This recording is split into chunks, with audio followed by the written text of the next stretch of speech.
Hello students, welcome to my YouTube channel the commerce click. तो आज हम अपना एक नया टॉपिक स्टार्ट करने जा रहे हैं जिसका नाम है गुडविल। गुडविल क्या होता है बच्चों? गुडविल मीन्स रेपुटेशन किसी फर्म की, गुड नेम इसको बोल सकते हैं। ठीक है, गुडविल का मतलब गुड नेम। क्लियर कि गुडविल क्या होती है? फर्म की रेपुटेशन होती है जो फर्म ने अपनी ऑनेस्टी या हार्ड वर्क के थ्रू मार्केट के अंदर जो अपनी रेपुटेशन कमाई है, जो इमेज है, that is known as goodwill. Clear है? तो गुडविल मीन्स क्या है? The reputation earned by a firm through the hard work and honesty of its owner. इससे क्या होगा? जिस फर्म ने जितने एफर्ट्स किए होंगे, जितनी ऑनेस्टी होगी, जितना उसका गुड नेम होगा मार्केट के अंदर, उसके पास कस्टमर बार बार आएगा। जब कस्टमर आएगा तो सेल होगी, और सेल जितनी ज्यादा होगी उतने ही प्रॉफिट क्या होंगे? ज्यादा होंगे। तो गुडविल की वजह से क्या होता है? किसी भी फर्म की जो प्रॉफिट अर्निंग कैपेसिटी है वो इंक्रीज हो जाती है।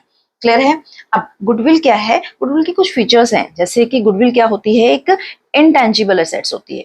गुडविल क्या होती है? एक इनटेंजिबल एसेट।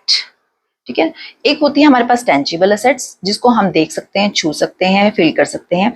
एक इंटेंजिबल होती है जिसको हम देख नहीं सकते। गुडविल को हम देख नहीं सकते। अब किसी मार्केट में फर्म की रेपुटेशन है, हम किसी उसकी रेपुटेशन को या उसकी गुडविल को सिर्फ फील कर सकते हैं कि हाँ, किसी के पास कस्टमर बहुत ज्यादा रहे हैं, मतलब ये है कि ये फर्म जो है बहुत अच्छी रेप्यूटेड फर्म है, गुडविल उसकी बहुत अच्छी है। तो इंटेंजिबल होने का मतलब क्या है कि आप इस एसेट्स को देख नहीं सकते। जो गुडविल होती है वो क्या होती है? इंटेंजिबल होती है। हम उसको ना देख सकते हैं, ना छू सकते हैं। सिर्फ हम उसको उसके कस्टमर से, उसकी सेल से, उसके प्रॉफिट से इमेजिन कर सकते हैं कि हाँ, इसकी मार्केट में कैसी गुडविल है। ये एक वैल्यूएबल एसेट्स है। ठीक है, क्योंकि जिसकी गुडविल जितनी ज्यादा होगी उतने ही वो प्रॉफिट अर्निंग कैपेसिटी उस फर्म की उतनी ही ज्यादा होगी। ठीक है, तीसरा किस चीज में हेल्प करेगी? एक्सेस प्रॉफिट अर्न करने में। ठीक है, अर्निंग एक्सेस प्रॉफिट कि और फर्म में जो है वो नॉर्मल प्रॉफिट कमाएंगी। जिस फर्म की गुडविल जितनी ज्यादा होगी वो मार्केट में या उस इंडस्ट्री में अपने जैसे काम करने वाली फर्मों से ज्यादा प्रॉफिट अर्न करने की कैपेसिटी रखेगी ड्यू टू इट्स गुडविल। ठीक है, गुडविल क्या होती है? ये कब वैल्यूएबल होती है? जब आपका सारा बिजनेस जो होता है सोल्ड होता है। आपको गुडविल, अगर हमारा बिजनेस कंटिन्यू है, रनिंग में है, और हम सोचे कि हम गुडविल को बेच के पैसा कमा ले, दैट्स नॉट पॉसिबल। ठीक है ना? गुडविल की जो वैल्यू होगी कब होगी? Value only when entire business is sold। जब हम अगर पूरा बिजनेस सोल्ड करेंगे, entire business is sold, उस टाइम हमें क्या मिलेगी? गुडविल की वैल्यू मिलेगी, जो भी हमारे गुडविल का प्राइस होगा। ठीक है, क्लियर? तो ये कुछ फीचर्स होते हैं गुडविल के। गुडविल हमारे फर्म की रेपुटेशन को बोलते हैं, जिसकी वजह से फर्म जो होती है ज्यादा प्रॉफिट अर्न करने की कैपेसिटी रखती है। फीचर्स में क्या है? इंटेंजिबल हो सकता है, होता है ये, वैल्यूएबल होती है। पर वैल्यूएबल कब होती है? जब एंटायर बिजनेस सोल्ड होता है और एक्सेस प्रॉफिट अर्न करने की कैपेसिटी गुडविल की वजह से फर्म में आ जाती है। क्लियर है? कुछ फैक्टर्स होते हैं जो क्या करते हैं? गुडविल को हमारे इफेक्ट करते हैं। किसी फर्म की गुडविल ज्यादा होती है, किसी फर्म की गुडविल कम होती है। ठीक है, डिपेंड, कुछ फैक्टर्स होते हैं जिसके ऊपर मार्केट में गुडविल डिपेंड करती है। ठीक है, लाइक लोकेशन हम बोल सकते हैं कि फर्म की लोकेशन जो है वो बहुत बड़ा फैक्टर होता है किसी की भी फर्म की गुडविल को इंक्रीज या डिक्रीज करने में। अब कोई एक ऐसी शॉप है जो प्राइम लोकेशन पर है, मार्केट के बीच में है, जहां पर कस्टमर बहुत इजीली अवेलेबल आ सकता है। ठीक है ना? तो उस फर्म की, उस जो शॉप है उसकी गुडविल क्या होगी? ज्यादा होगी, उसकी सेल ज्यादा होगी। ठीक है, उसके बाद मैनेजमेंट की एफिशिएंसी डिपेंड करती है। अगर किसी फर्म की जो मैनेजमेंट है वो बहुत एफिशिएंट है, ठीक है ना, उनकी जो पॉलिसीज हैं, जो स्ट्रेटेजीज है वो बहुत अच्छी है, तो वहां पर वो कस्टमर को ज्यादा अट्रैक्ट कर पाएंगे, अपने प्रॉफिट ज्यादा अर्न कर पाएंगे as compared to other firms. ठीक है, लॉन्गेविटी कि बिजनेस जो है वो कितने लंबे समय से चल रहा है। ठीक है, जिस बिजनेस का टाइम पीरियड जितना ज्यादा होगा, यानी कि जो जितना पुराना बिजनेस होगा उसकी गुडविल उतनी ही क्या होगी? ज्यादा होगी। गुड्स का नेचर क्या है? जिसमें हम परचेज सेल कर रहे हैं, जो हमारा बिजनेस है, ठीक है ना, उस गुड्स की नेचर क्या है? अगर हम असेंशियल चीजों का बिजनेस कर रहे हैं, ठीक है ना, जो असेंशियल है लाइफ को चलाने के लिए, अगर हम उनका बिजनेस कर रहे हैं तो उसकी जो सेल है हमेशा क्या होगी? इंक्रीज होगी, तो उस फर्म की गुडविल क्या होगी? हमेशा ज्यादा होगी। अगर हम कुछ फैशनेबल चीजों का अगर बिजनेस कर रहे हैं तो उसकी सेल क्या होती है? अप एंड डाउन, इंक्रीज और डिक्रीज होती रहती है बहुत ज्यादा, तो उस केस में गुडविल जो होती है वो कम होती है। लाइसेंस की अगर किसी फर्म को जरूरत होती है, ठीक है, किसकी जरूरत होती है? लाइसेंस की। अगर किसी फर्म को लाइसेंस की जरूरत होती है तो जिस फर्म के पास लाइसेंस है उसकी गुडविल क्या होगी, ज्यादा होगी, क्योंकि उसके कंपटीशन कम होंगे। अगर किसी कंपटीटर ने उस बिजनेस में जाना है तो उनको लाइसेंस लेना पड़ेगा, ठीक है। तो लाइसेंस अगर किसी फर्म के पास ऐसा है, कोई फर्म ऐसी जिसको चलाने के लिए लाइसेंस की जरूरत होती है, तो उस फर्म की गुडविल क्या होगी, ज्यादा होगी, ठीक है। अगर मोनोपोलिस्टिक है, कोई ऐसी फर्म ऐसा काम कर रही है जिसमें वो अकेली है, ठीक है ना, उसके कंपटीटर नहीं है, तो जिस फर्म में कंपटीटर कम होंगे, कंपटीशन कम होगा, उसकी गुडविल उतनी ही क्या होगी, ज्यादा होगी, ठीक है। रिस्क, जिस फर्म के अंदर रिस्क ज्यादा होगा उसकी गुडविल कम होगी। जिस फर्म के अंदर रिस्क कैपेसिटी कम होगी, रिस्क कम होगा उसमें, उसकी गुडविल उतनी ही क्या हो जाएगी, ज्यादा हो जाएगी, ठीक है। प्रॉफिट का ट्रेंड, अगर प्रॉफिट का ट्रेंड किसी फर्म का क्या है, इंक्रीजिंग ट्रेंड है, कि लगातार उसके प्रॉफिट इंक्रीज हो रहे हैं, तो उसकी गुडविल मार्केट में क्या होगी, इंक्रीज होगी, ठीक है। उसके बाद कंपटीशन कैसा होगा फ्यूचर का, ठीक है। आज के कंपटीशन तो डिपेंड करता ही करता है मार्केट में, फ्यूचर में उसका कंपटीशन कैसा रहेगा फर्म का, इस बात पर भी गुडविल डिपेंड करती है। अगर उनको लगता है कि फ्यूचर में कंपटीशन ज्यादा होने वाला है तो गुडविल कम होगी, और अगर ऐसा है कि फ्यूचर में कंपटीशन नहीं है, ठीक है, या कम है, तो गुडविल ज्यादा होगी। तो कुछ ऐसे फैक्टर्स होते हैं जिसके ऊपर हमारे फर्म की गुडविल डिपेंड करती है कि हमारी फर्म की गुडविल ज्यादा होगी या कम होगी। क्लियर है? तो गुडविल का मीनिंग हमने देखा कि गुडविल किसको बोलते हैं। उसके बाद गुडविल के फीचर्स हमने कुछ देखे, कैरेक्टरिस्टिक्स की क्या कैसे होती है ये। उसके बाद हमने कुछ फैक्टर्स देखे जिसके ऊपर हमारी गुडविल डिपेंड करती है कि हमारे फर्म की जो गुडविल है वो ज्यादा है या कम है। अब उसके बाद हमारा है क्लासिफिकेशंस। क्या है? Classification of goodwill. गुडविल के टाइप्स, यानी कि गुडविल कितनी तरह की होती है बच्चों? गुडविल 2 टाइप्स की होती है। एक हमारे पास होती है परचेज्ड गुडविल, ठीक है, एक क्या हमारे पास होती है, परचेज गुडविल, और सेकंड हमारी होती है सेल्फ जनरेटेड, ठीक है, सेल्फ जनरेटेड गुडविल। क्लियर है? 2 तरह की हमारी गुडविल होती है, एक हमारे पास होती है परचेज गुडविल और एक हमारे पास होती है सेल्फ जनरेटेड गुडविल। अब नाम से पता लग रहा है परचेज गुडविल क्या है, जो गुडविल हमने परचेज की है, यानी कि जब हम कोई बिजनेस, मान लीजिए चलता हुआ किसी का बिजनेस परचेज कर रहे हैं, ठीक है, तो उसकी असेट्स तो है 5 लाख की, पर हम उसको 6 लाख में या 7 लाख में भी खरीदने के लिए तैयार हैं।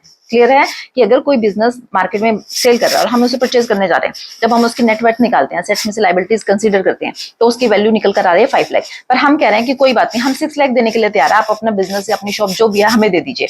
तो जो हम उसके नेटवर्थ से ज्यादा दे रहे हैं, यानी कि 5 लाख की वैल्यू से ऊपर जितना हम देंगे वो उसकी क्या होगी मार्केट में, गुडविल, क्योंकि हम उसको उसके गुडविल के नाम का पे कर रहे हैं, या तो वो शॉप बहुत अच्छी चलती होगी इसलिए हम उसको इतने महंगे में भी खरीदने के लिए तैयार है। तो परचेज गुडविल, जब हम कोई बिजनेस को परचेज करते हैं, रनिंग बिजनेस को, तो उसमें उसकी नेट एसेट से, ठीक है ना, यानी कि उसकी जो नेटवर्थ है उससे जितना ज्यादा पे करा जा रहा है, तो वो क्या होता है, परचेज गुडविल होती है। वो गुडविल के नाम का हम उसको पे कर रहे हैं। सेल्फ जनरेटेड गुडविल, ये एक पता लग रहा है कि जब हमने अपनी मेहनत से अपने मार्केट में क्या इमेज कमाई है, गुडविल कमाई है, हमारी कोई शॉप है या कोई भी बिजनेस हम कर रहे हैं, तो उसके अंदर जो हम प्रॉफिट अर्न कर रहे हैं दूसरों से कंपेरेटिवली ज्यादा अर्न कर रहे हैं, तो जो अर्निंग कैपेसिटी हमारी ज्यादा है वो हमारी रेपुटेशन के ऊपर है, तो वो हमारी रेपुटेशन हमने अपने आप कमाई है, वो हमने कहीं से परचेज नहीं करी है, ठीक है। तो ये सेल्फ जनरेटेड गुडविल होती है जो हमने खुद मार्केट में अपनी हार्डवर्क के थ्रू अर्न करी है। तो 2 तरह की गुडविल होती है, ठीक है। अब आज का जो हम क्वेश्चन करने जा रहे हैं वो परचेज गुडविल का करने जा रहे हैं कि जब हमने कोई बिजनेस रन किया हुआ परचेज किया है तो उसके अंदर देखते हैं हम कैसे गुडविल को कैलकुलेट करते हैं। तो ये हमारा आज का प्रैक्टिकल क्वेश्चन है, तो चलिए स्टार्ट करते हैं इसको। आई थिंक विजिबल है, रीड कीजिए। महक enterprise acquired the business of Tanisha. महक ने तनिषा का जो बिजनेस है वो एक्वायर किया है। एसेट्स और लायबिलिटीज हमारे पास गिवन है, ठीक है। पर्टिकुलर्स देखिए, ये बुक वैल्यू है, यानी कि बुक के अंदर जो जितने की लिखी हुई है, और ये एग्रीड वैल्यू है जिसके ऊपर हम एग्री हुए हैं कि हम इतने में लेंगे, ठीक है। इन्वेंट्री बुक के अंदर कितने की शो हुई है, 5 लाख की, और कितने पर ही लेने के लिए तैयार हुए हैं, 5 लाख में। मशीनरी बुक के अंदर जो मशीनरीज की वैल्यू वो 3,50,000 लिखी हुई है, और हमने कितने पे एग्री हुए हैं कि हमने 2 लाख में परचेज की है। डेटर्स बुक के अंदर 1 लाख के हैं, एग्रीड वैल्यू में क्या बोला गया है, subject to provision for doubtful debts at 5%, कि 5% का डाउटफुल डेट्स का प्रोविजन हम बनाएंगे, उसके बाद जो वैल्यू आएगी उतने पे हम डेटर्स कंसीडर करेंगे। क्रेडिटर्स बुक के अंदर 70,000 के हैं, एग्रीड वैल्यू 70,000 में हमने लिया है। आउटस्टैंडिंग एक्सपेंसेस 10,000 के हैं और एग्रीड वैल्यू भी कितनी है 10,000 है। ठीक है, जब हम क्वेश्चन को इसको करते हैं बेटा कंसीडर, तो हमने सिर्फ क्या लेना होता है, अपनी एग्रीड वैल्यू को कंसीडर करना है, हमने बुक वैल्यू को कंसीडर नहीं करना। यानी कि जब मशीनरी हम लेंगे तो हम 2 लाख की लेंगे, 350 की नहीं लेंगे। ठीक है, ये बुक वैल्यू से हमें कोई मतलब नहीं है, हमने जो लेनी है अपनी एग्रीड वैल्यू लेनी है, जो हमने बिजनेस दोनों ने मिलकर कंसीडरेशन किया है कि हम इतने में ये चीज लेंगे। क्लियर है क्वेश्चन? लास्ट में क्या बोला गया, महक एंटरप्राइजेस ने क्या किया है, acquired the business and paid ₹7,50,000 by cheque as purchase consideration. Clear है कि उसने बिजनेस एक्वायर कर लिया और परचेज कंसिडरेशन का 7,50,000 जो रुपीज है वो चेक के थ्रू किया गया है, पे कर दिया है। किसको? जिससे परचेज किया था, दैट इज तनिषा से। Find out the value of goodwill, एक तो आपने गुडविल की वैल्यू बतानी है कि कितनी गुडविल है इस क्वेश्चन के अंदर, and pass the necessary journal entries, और जर्नल एंट्रीज भी बतानी है कि किस तरीके से हमने इस गुडविल की एंट्री पास करनी है। तो चलिए पहले हम इसमें वर्किंग नोट के थ्रू कंप्यूटेशन करते हैं। क्या निकालनी है? हमें गुडविल फाइंड आउट करनी है, तो हम गुडविल निकालते हैं। Solution, calculation of goodwill. ठीक है, अब गुडविल की कैलकुलेशन कैसे करनी है, पहले हम क्या निकालते हैं अपना, कि हमारी कितने की असेट्स है और कितने की लायबिलिटीज हमने जो टेक ओवर की है। ठीक है, मैंने बोला था ना अभी आपको जब थ्योरी समझाई थी कि जितने में हमने नेट असेट्स ली है, यानी कि हमने जितने में बिजनेस टेक ओवर किया है और जितना हम पे कर रहे हैं, तो जो डिफरेंस, अगर हम ज्यादा पे कर रहे हैं तो वो क्या होगा, गुडविल हो गया। तो इस क्वेश्चन में हमें डिफरेंट एसेट्स हमें बताई गई है और डिफरेंट लायबिलिटीज हमें बताई गई है। तो पहले तो हम अपनी वैल्यूज निकालते हैं कि असेट्स हमने कितने में टेक ओवर की और लायबिलिटीज हमने कितने में टेक ओवर की है। तो सबसे पहले हम निकालते हैं वैल्यू ऑफ एसेट्स। कौन सी? जो हमने टेक ओवर की है, टेकन ओवर। जो एसेट्स हमने ली है हम उसकी क्या निकालते हैं, वैल्यू निकालते हैं। कितने में ली है? इन्वेंट्री ली है हमने, यहां लिख लेते हैं जो जो हमने लिया है। इन्वेंट्री ली है, प्लस और क्या लिया है, मशीनरी ली है, मशीनरी, और क्या लिया है हमने, डेटर्स लिए। ठीक है, ये 3 एसेट्स हमने लिए, ये दोनों लायबिलिटी है। पहले एसेट्स देखते हैं कितने कितने में ली है, इनको प्लस करते हैं। इन्वेंट्री जो है कितने में ली, अब एग्रीड वैल्यू बेटा हमने देखना है। ठीक है, एग्रीड वैल्यू, इन्वेंट्री कितने में हमने ली है, 5 लाख में, तो यहाँ लिखेंगे हम अपना 5 लाख रुपीज।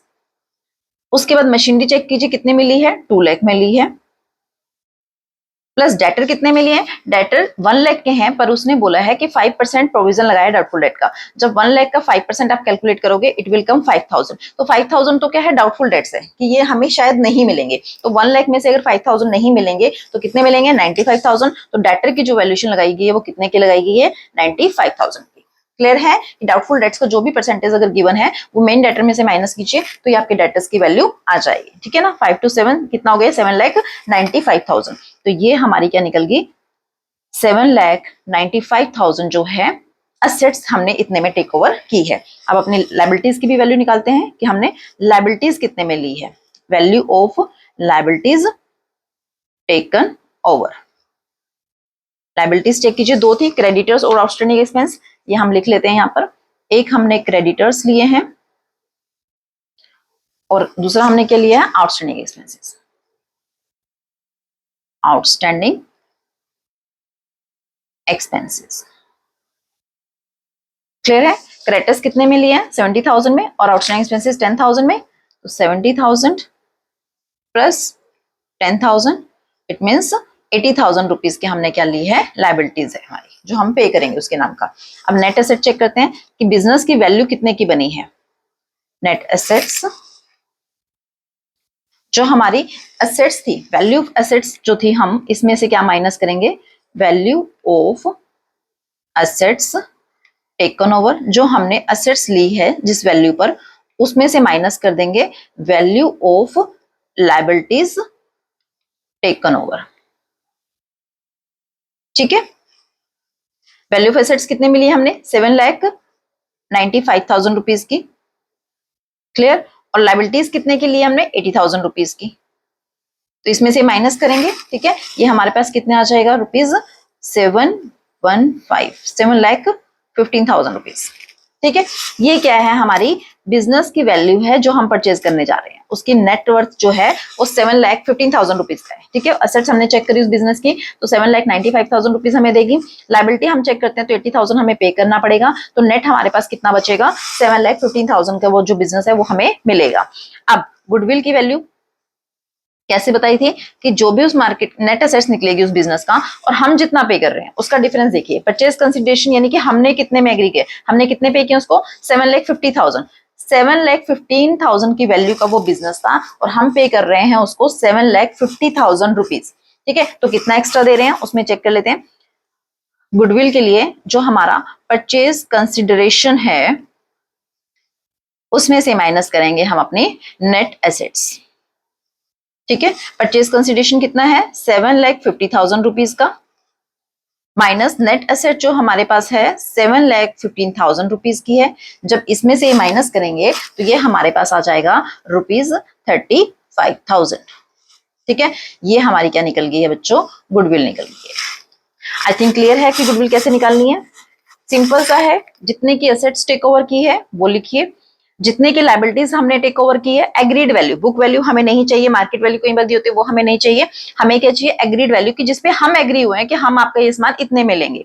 तो जो एग्रीड वैल्यू है उस पे एसेट्स और लाइबिलिटीज की वैल्यू कंसीडर कीजिए, एसेट्स में से लाइबिलिटीज की वैल्यू हटा दीजिए, नेट एसेट्स आ जाएगी, और फिर अपने जो परचेज कंसिडरेशन है जितने में वो बिजनेस परचेज या सेल हुआ है उसमें से नेट एसेट हटा दीजिए, तो बाकी जो एक्स्ट्रा पे कर रहे हो दैट इज योर गुडविल। ठीक है, तो पहला इसने यही पूछा था कि find out the value of goodwill, तो हमने वैल्यू ऑफ गुडविल बता दी है कि गुडविल जो है वो कितने की है, 35,000 रुपीज की है।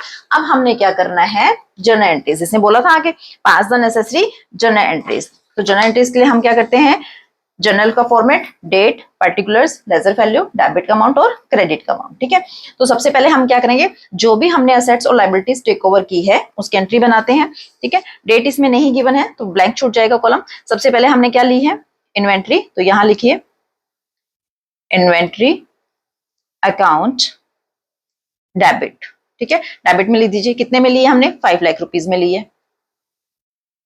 क्लियर है, उसके बाद हमने क्या लिया है, मशीनरी ली है, तो हम यहां मशीनरी लिख देते हैं, मशीनरी अकाउंट डेबिट। कितने में ली है, 2 लाख में ली है, तो कितनी वैल्यू आ जाएगी यहाँ पर, 2 लाख रुपीज आ जाएगा। उसके बाद हमने क्या लिया है, डेटर्स लिया है, डेटर्स लिख देंगे यहाँ पर, डेटर्स अकाउंट डेबिट। अब डेटर्स कितने लिखेंगे, लिए तो हमने कितने में, 95,000 में, पर यहाँ हमने पूरे लिखने हैं बच्चों। कितना लिखना है, पूरा 1 लाख लिखना है। अब आप कहोगे अभी तो हमने कंसीडर किया कि 95,000 के डेटर्स हैं और अभी आप पूरे लिख रहे हो 1 लाख रुपीज, क्योंकि हमें बुक्स में अपनी तो पूरे शो करना पड़ेगा ना कि डेटर्स से हमने 1 लाख लेने हैं। जो वो 5,000 का प्रोविजन है वो हम क्या करेंगे, अपनी लायबिलिटी साइड में दिखाएंगे, तभी जो डिफरेंस होगा 1 लाख डेबिट में और 5,000 क्रेडिट में, तो नेट इफेक्ट डेबिट में कितना रह गया, 95,000 का, यानी कि हमने डेटर तो कितने कंसीडर करने हैं, 95,000 ही करने हैं, बट डेटर पूरे से शो करना है, और जो प्रोविजन हम 5% का बनाएंगे ये हम अपनी लायबिलिटी साइड में दिखा देंगे। ठीक है, अभी इसमें एसेट्स में 3 चीजें थी हमने लिख दी, पर हम अभी हमने जो गुडविल कैलकुलेट करी है वो भी तो हमारी क्या है, एसेट्स है, तो वो भी किस साइड में जाएगी, एसेट साइड में जाएगी। ठीक है, जितनी एसेट्स आपने लिए वो सारी लिख देनी है, और जो गुडविल आपने कैलकुलेट की है 35,000 रुपीज की, वो भी हमने यहीं पर लिखनी है डेबिट साइड में। क्लियर है, उसके बाद टू में एक ये प्रोविजन आएगा। ठीक है, एक ही क्रेडिटर्स, एक आउटस्टैंडिंग एक्सपेंसेस। पहले अपनी लायबिलिटी लिखते हैं जो जो हमारे पास गिवन है। सबसे पहले हमने क्या लिखना है, प्रोविजन फॉर डाउटफुल डेट्स, जो हमने अभी कैलकुलेट किया था, provision for doubtful dates account. ठीक है ना, कितने का हमने कैलकुलेट किया था, 5,000 का, 1 लाख का 5% था ना, तो डेट इज 5,000 रुपीज। क्रेडिटर्स हमने लिए हैं और आउटस्टैंडिंग एक्सपेंसेस, 2 लायबिलिटी हैं, दोनों लिख देंगे। टू क्रेडिटर्स अकाउंट, 70,000 के थे क्रेडिटर्स। ठीक है, दूसरे हमारे थे आउटस्टैंडिंग एक्सपेंसेस की लायबिलिटी थी, आउटस्टैंडिंग एक्सपेंसेस अकाउंट। ठीक है, 10,000 के थे, ये हमने 10,000 लिख दिए। क्लियर है, और लास्ट में हम क्या लिखते हैं, पार्टी का नाम जिससे हमने परचेज किया है उसका अमाउंट लिखना है। तनीषा से खरीदा है हमने बिजनेस, ठीक है, ये तनीषा, तो हम जितना परचेज कंसीडर है, जितने में हमने बोला था कि हम आपका बिजनेस परचेज कर रहे हैं, दैट इज 7,50,000 रुपीज, तो ये यहाँ पर हम लिख देंगे 7,50,000 रुपीज। क्लियर है, तो ये किसका है, बिजनेस को टेक ओवर करने की जर्नल एंट्री है। ठीक है, बिजनेस ऑफ किसका लिया है हमने, तनीषा का लिया है, business of Tanisha taken over. ये हमने बिजनेस क्या किया है, तनीषा का टेक ओवर कर लिया है, ले लिया। आई थिंक क्लियर है, ये जर्नल एंट्री बिल्कुल इजी है। जो जो आपने असेट्स लिए है उन असेट्स को डेबिट कीजिए। गुडविल हम कैलकुलेट कर चुके हैं, गुडविल हमारी असेट्स होती है, इसको भी हमने डेबिट करना है। उसके बाद ये प्रोविजन क्रेडिट साइड में चला जाएगा, क्रेडिटर्स और आउटस्टैंडिंग एक्सपेंस भी क्या चल जाएंगे, क्रेडिट साइड में चले जाएंगे। और लास्ट में हमने परचेज कंसिडरेशन से पार्टी का नाम भी क्रेडिट करना है, जिसका परचेज कंसिडरेशन हमने देना है। उसके बाद हमने बोला था ना कि तनीषा को हमने 7,50,000 पेड कर दिया है, कैसे, बाय चेक। तो चेक से पेमेंट की एंट्री डाल दीजिए, तनीषा को हमने पेमेंट की है तो तनीषा डेबिट हो जाएगी, तनीषा डेबिट टू चेक के लिए क्या वर्ड आता है, बैंक अकाउंट। कितने की पेमेंट की, जितना परचेज कंसिडरेशन था 7,50,000 रुपीज का, ठीक है। Narration, payment made to Tanisha, Tanisha को हमने क्या किया है, पेमेंट की है। तो ये आपका क्वेश्चन कंप्लीट हो चुका है। आई थिंक क्लियर है। गुडविल एक बार रिपीट कर लेते हैं कैसे कैलकुलेट की है। जितने भी हमने असेट्स ली है वो प्लस किया, जितने में हमने लायबिलिटी एग्री किए हैं वो प्लस किया, अपनी असेट्स में से अपनी लायबिलिटी को माइनस किया, नेट असेट्स आ गई। अब नेट असेट्स और परचेज कंसिडरेशन का डिफरेंस निकाला तो वो हमारे पास गुडविल आ गई, ठीक है।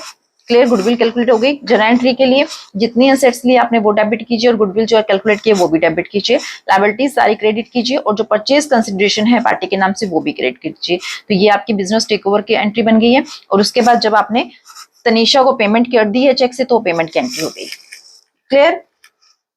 तो ये आपका जो था परचेज कंसिडरेशन वाला था, जो परचेज गुडविल हमने किया था, दो टाइप्स के थे ना कि परचेज गुडविल होती है और सेल्फ जनरेटेड होती है।